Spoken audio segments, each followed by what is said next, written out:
ఒంటిమిట్టలో శ్రీ కోదండరాముడి కళ్యాణ మహోత్సవానికి ఏర్పాట్లు వేగంగా సాగుతున్నాయి. ఏర్పాట్లపై మంత్రులు సమీక్ష నిర్వహించి అధికారులకు కీలక ఆదేశాలు జారీ చేశారు.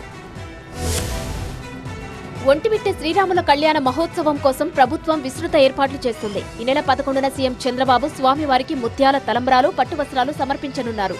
ఈ నేపథ్యంలో కళ్యాణ ఏర్పాట్లను మంత్రుల బృందం పరిశీలించింది. ఒంటిమిట్టలో పర్యటించిన మంత్రి ఆనం రామనారాయణ రెడ్డి, మంత్రి సవిత ఏర్పాట్లపై సమీక్ష నిర్వహించారు.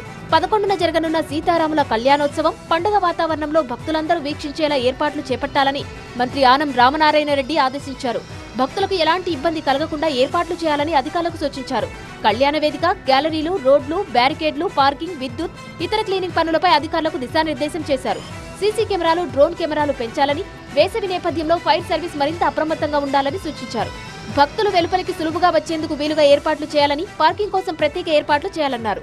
ఇక ఒంటిమిట్ట ఆలయాన్ని ఒక గొప్ప పుణ్యక్షేత్రంగా తీర్చిదిద్దడానికి ప్రభుత్వం కృతనిశ్చయంతో ఉందని తెలిపారు. వైసీపీ పాలనలో ఒంటిమిట్ట అభివృద్ధి జరగలేదని, కూటమి ప్రభుత్వంలో ఆలయ అభివృద్ధికి ప్రత్యేక ప్రణాళికలు రూపొందిస్తున్నామని తెలిపారు.